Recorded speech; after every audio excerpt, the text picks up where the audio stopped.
Salut, salut. Oh, je m'assois un peu là. Waouh. Vous allez bien? Vous vous sentez bien? Vous vous portez bien? Votre famille se porte bien? Vos proches aussi? J'espère. J'espère. Euh, Vous pensez vraiment que si vous n'avez pas fait d'études, ça vous condamne réellement? Vous n'avez pas fait d'études? Vous n'avez pas le bac? Vous n'avez pas la licence? Vous n'avez pas là même... Vous avez fait des études supérieures. Vous n'avez pas le concours d'entrée en sixième. Vous n'avez pas le probatoire au Cameroun. Vous n'avez pas le brevet des collèges. Pas de panique. Pas de panique. Ça ne change rien si vous voulez vous lancer. Bon, effectivement, aller à l'école, apprendre certaines choses, ça aide. Ça aide dans la vie en général et ça peut aider pour certaines situations. Mais moi, je ne suis pas pour le déterminisme social. C'est-à-dire que on est dans une situation qui est un peu compliquée. On est dans une famille pauvre. Et forcément, parce qu'on est né dans une famille pauvre, c'est une fatalité. On va finir pauvre. On va finir sans argent. On va pas réussir du tout. Et les portes vont être fermées. Effectivement, ça va être un peu plus dur. Un peu plus dur. Et c'est là maintenant que c'est à vous de jouer. Si vous n'avez pas suffisamment de bagages. Mais la première chose qu'il faudrait savoir, c'est que l'école, c'est bien. Mais la pratique sur le terrain, c'est encore mieux. Combien d'entrepreneurs africains n'ont pas fait de grandes études, sont milliardaires aujourd'hui, qui travaillent depuis très longtemps, depuis même adolescents, ont bâti brique par brique des fortunes. C'est parce que c'est l'expérience du terrain.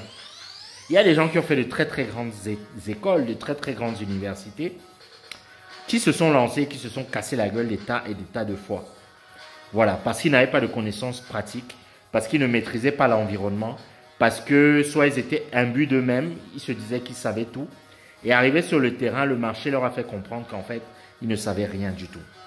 Voilà, donc, la seule chose à faire lorsque justement on a certaines lacunes, parce que ça vaut aussi pour des personnes qui ont peut-être fait des études, mais qui ont des lacunes dans certains domaines, ou bien des lacunes sur le plan de l'attitude, par exemple. Vous pouvez avoir fait des études, mais vous n'avez peut-être pas la carrure. Peut-être que vous ne savez pas bien vous habiller. Peut-être que vous ne savez pas bien vous exprimer.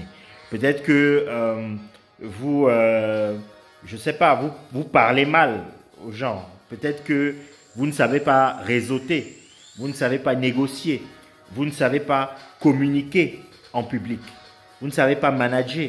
Il y a beaucoup de choses comme ça. Vous pouvez avoir fait des études, mais vous ne maîtriserez jamais tout, bien évidemment. Et c'est la raison pour laquelle vous vous entourez de personnes. C'est la raison pour laquelle un leader, justement, prend une équipe qui est compétente dans des domaines bien particuliers parce qu'il ne peut pas tout faire. Voilà. Donc, il faut déjà avoir cette humilité. Reconnaître qu'on ne sait pas. Reconnaître qu'on a des lacunes et qu'on a besoin d'aide. Et lorsqu'on reconnaît ça, c'est le premier pas, c'est le pas le plus important. Parce que lorsqu'on est chef d'entreprise, on a beaucoup d'ego.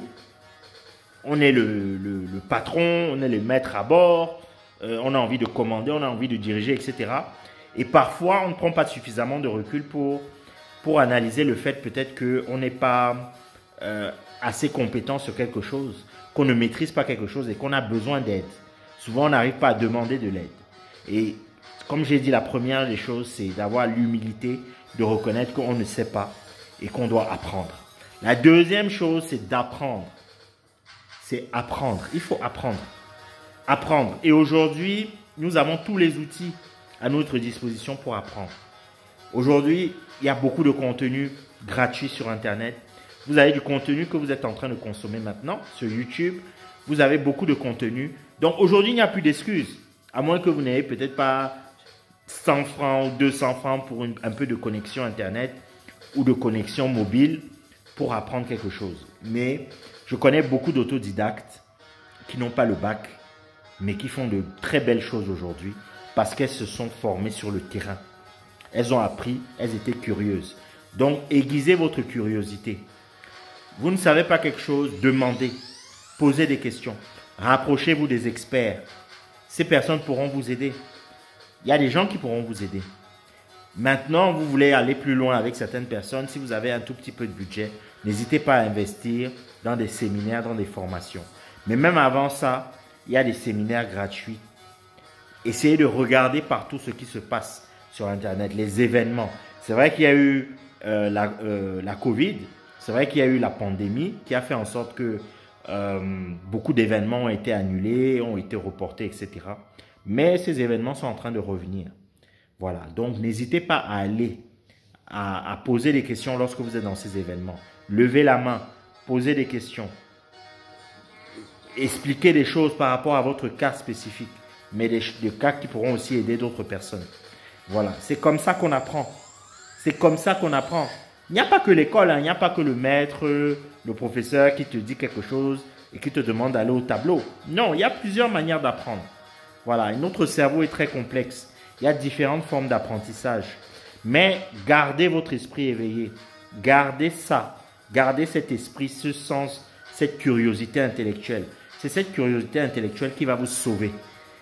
C'est ça qui va vous sauver. Voilà, et essayez d'apprendre le maximum sur votre business. Ne vous dites pas que ça va seulement rouler comme ça.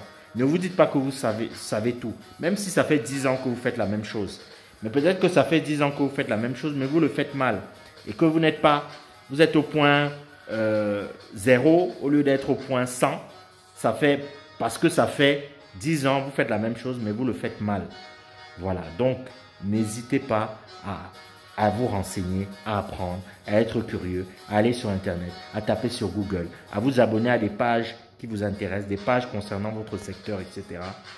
Voilà, et vous verrez que vous-même, ça va vous grandir. Il n'y a pas que le diplôme dans la vie. Les diplômes, ok, ce sont des choses qui sont importantes parce que ça ouvre des portes, ça crée des réseaux. Lorsque vous avez notamment fait des grandes écoles de commerce, des grandes écoles d'ingénieurs, il y a des réseaux derrière ça. Mais ça permet aussi d'avoir de la crédibilité, ça permet de passer plus facilement des entretiens lorsque on se lance dans la vie active. Mais ne vous découragez pas parce que vous n'avez pas réussi à avoir ces diplômes. Voilà, certaines circonstances de la vie, voilà, font que vous n'avez peut-être pas ça. Voilà, ça ne veut pas dire que vous êtes nul, ça ne veut pas dire que vous êtes moins intelligent. Voilà, la vie peut-être vous a montré, le corrigé, et vous vous êtes retrouvé comme ça. Mais vous n'avez pas d'excuse si on vous a donné la chance d'étudier. On vous a donné la chance d'augmenter votre connaissance, d'augmenter votre culture. On vous a donné cette chance et vous avez refusé de la saisir. Vous avez préféré aller traîner et fumer la drogue au quartier, d'entrer dans des bandes bizarres. Et demain, 10 ans après, vous pleurez en fait. Vous pleurez de cette situation. Non, vous n'avez pas d'excuse. Voilà, en tout cas, c'était le message d'aujourd'hui. Allez, ciao.